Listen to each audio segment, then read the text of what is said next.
But so when we have where he's missing that action line, we need exactly what you said. We need the scene heading, the action line. Well, we don't always, if there's no character speaking, we don't always have to have the character and the dialogue, but then we do need the transition. You don't have to do an exiting action line.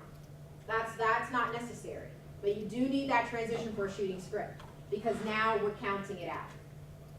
And if we don't, as you can see, these are not falling. You can see how nice and neat it is until we get, if we had had that transition would be falling right on this 8 line, right on our section of the 8. And then we have our scene heading right inside of that next section. Nice and neat. But because we're missing transitions, it's not as neat. So this probably was a bit of a pain. And it's possible that the AD did put a version in where she had the transitions put in.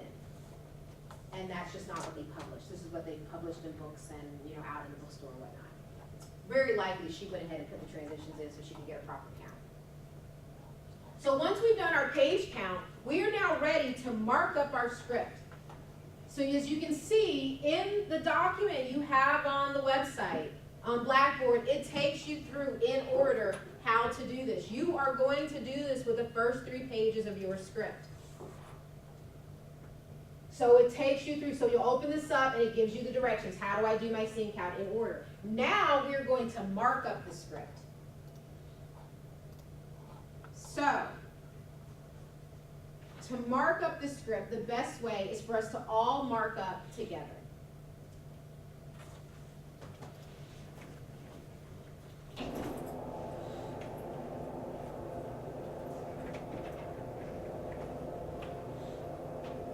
So we're going to skip scene 1 right now. We're going to come back to marking up scene 1.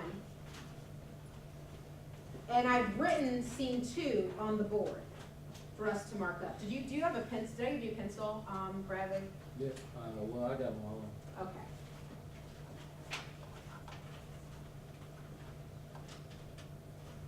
So everyone can see on their script that scene 2 says, in fact, just so that our board follows completely,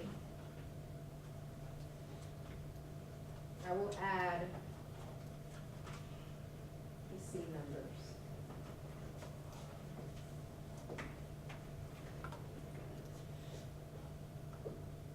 And we have done our scene count, so we know that scene 2 is 2/8 of a page. Now we're going to mark it up. So let's see. Let's have Allison and Ralph can share this box of pencils, and you guys can share this box of pencils, and Bradley.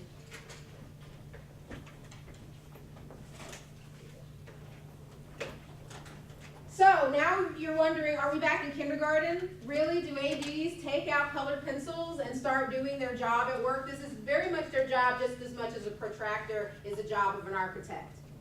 So yes, this is a tool. This is a tool that we're using. Again, in the software, in EP scheduling, they will allow you to do this electronically. You will electronically mark up your script, and then they will output breakdown sheets, which our next step, we're going to see what breakdown sheets are. This is something that Celtics allows you to do as well. Celtics allows you to do, to actually mark up your script, except Celtics' output of that markup is not a standard format. So we won't use Celtics at this point. We're going to depart from Celtics. They're continuing to get feedback from the film industry, what works, what doesn't work, what in their format isn't conducive or helpful to us, and what is. EP scheduling is already the standard because EP scheduling developed their software out of this process. This process has been in place for we're coming on to 100 years now. When we hit around 2020, this process will be 100 years old. This comes from the beginning of film production, way back before there were computers, when scripts were typed out on typewriters. ADs sat down, pencil and paper, colored pencils, and actually marked up the script this way. So when we are low tech or when we're small, we don't have the $500 to spend on software, and we're doing scripts that are about 5 to 20 pages long, we can sit and do this manually. So this is something that we do on short films, independent short films. On independent feature film, we may need to do this if we're really being low budget, or we'll definitely do it on corporate videos. Oh, the note about corporate videos. So now we can see, well, no, that note will still make more sense once we're done with the breakdown.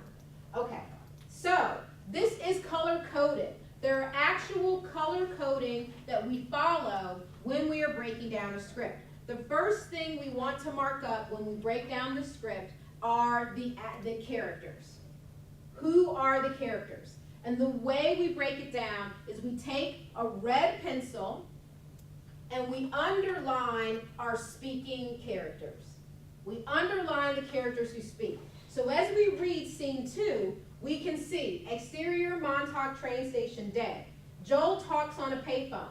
Okay, the action line, he says he talks, but we don't know if he has any actual lines, because someone can talk on camera and not actually have any lines, right? Someone can be going,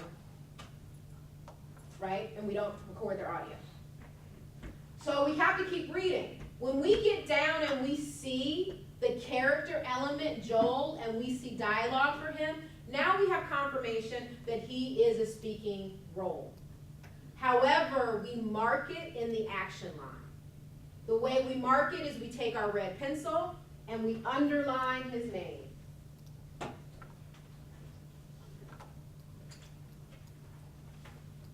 Yes, take the red pencil and underline his name on your script.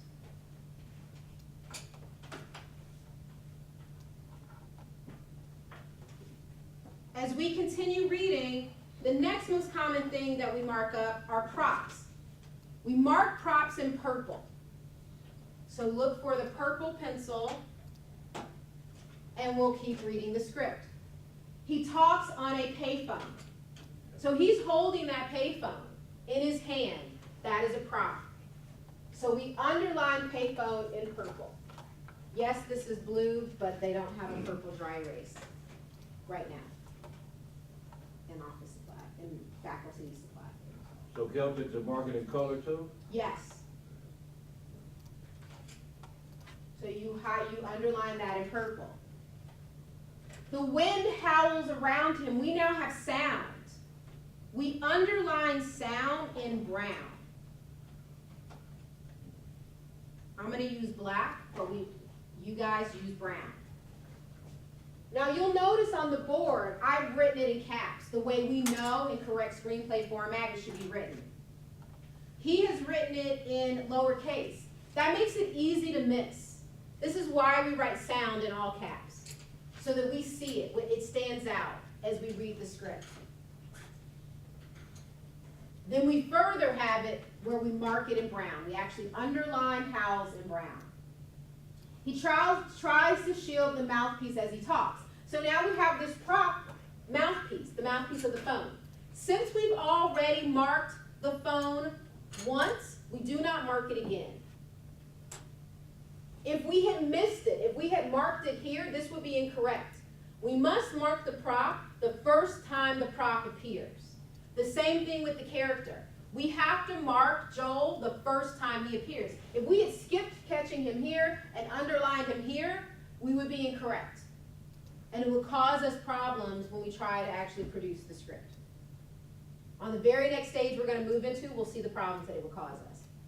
So if we go mouthpiece and we go, oh, I want to underline that, then we check to make sure, have I already underlined this prop? Yes, I have already identified this prop. Is it the same prop? Yes, it is the same prop. It's not that he's on two phones.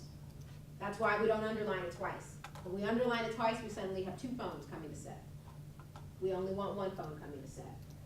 As he talks, his speech is an unconscious mumble, is a self-conscious mumble. Nothing new there. Nothing new to underline. Especially difficult to hear him over the elements. That's it. The part that I haven't written on the board is Joel. Hi, Cindy, it's Joel. Joel, I'm not feeling well this morning. No, food poisoning, I think. I had clams. Clams, I'm sorry it took me so long to call in, but I've been vomiting a lot. I've been vomiting. Yes, that's right, a lot. We don't mark up dialogue. There's nothing to mark up there. And that's the end of the scene. So we've completed marking up this scene. Now, if we had, for example, in our script, we're going to imagine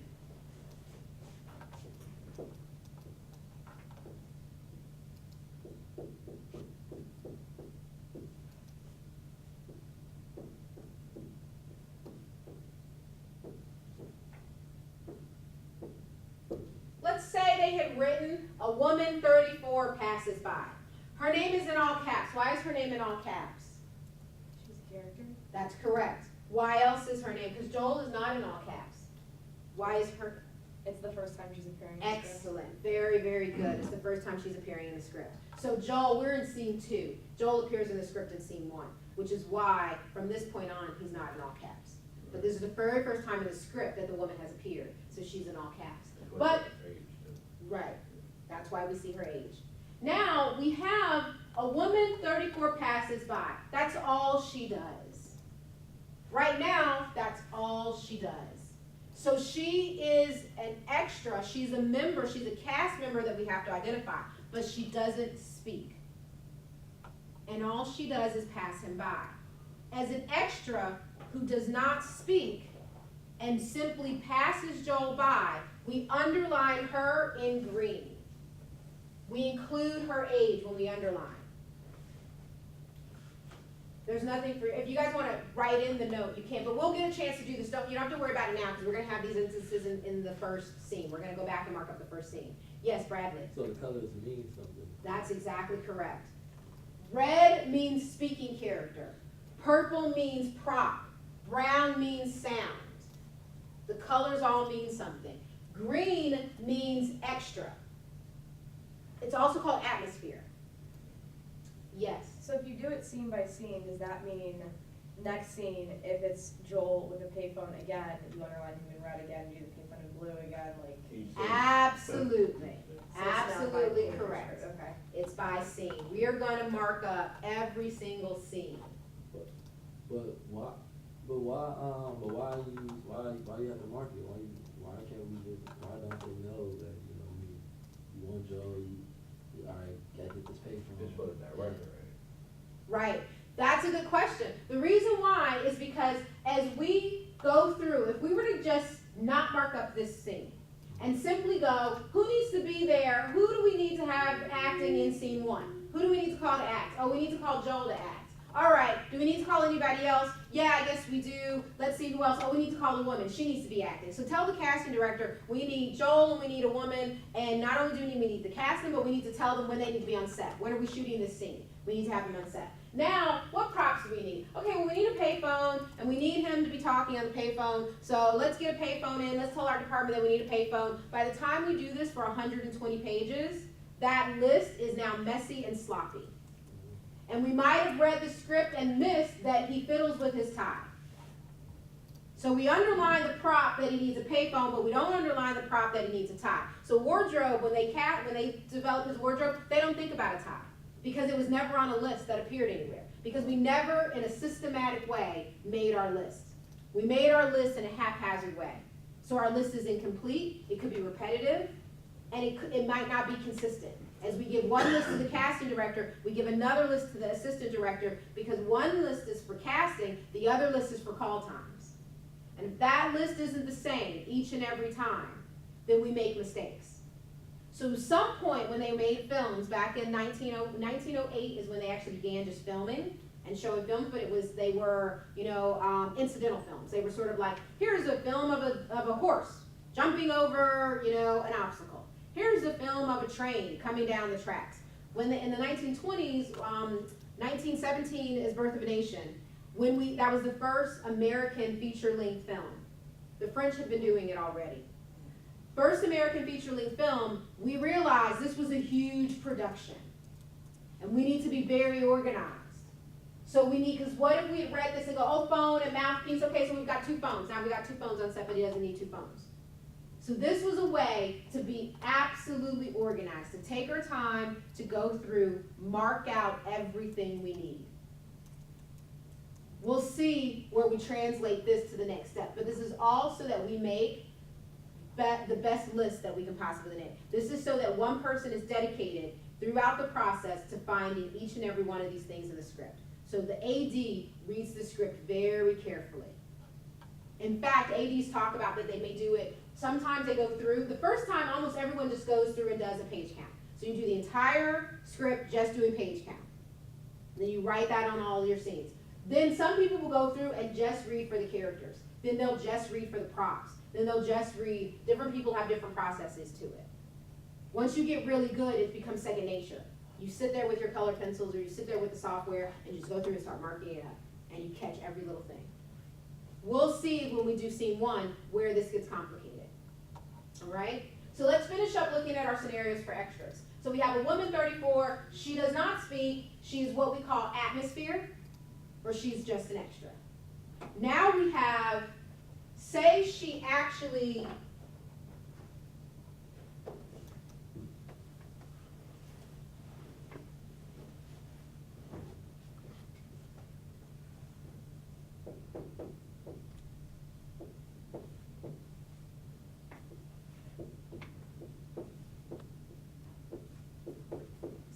interacts with the character, with our main character, with our speaking character.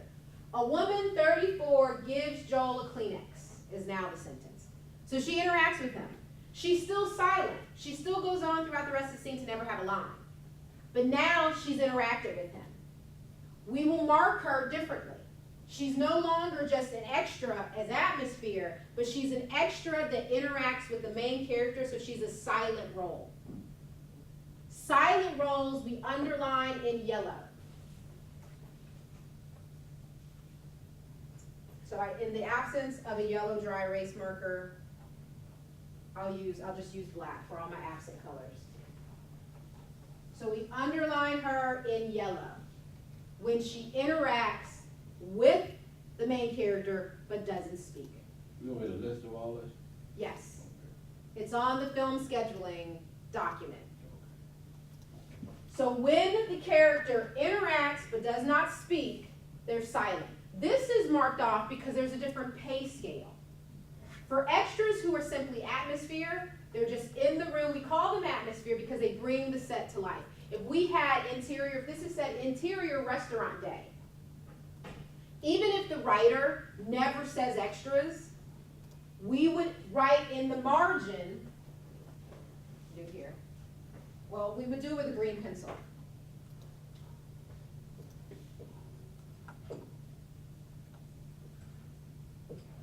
Restaurant extras. We would write that in green on the right margin. Or on the, yeah, that's the right margin, right? On the right margin. The AD would write that, even if the screenwriter did not say there are extras and didn't say many people sit in the restaurant. They just said interior restaurant, Joel talks on a payphone, the noise of the restaurant howls around him. If it was just Joel sitting in the restaurant and they never said restaurant extras, we would write in restaurant extras. The one time we would not write in restaurant extras is if the screenwriter said interior restaurant day, Joel sits in an empty restaurant. If the screenwriter does not describe something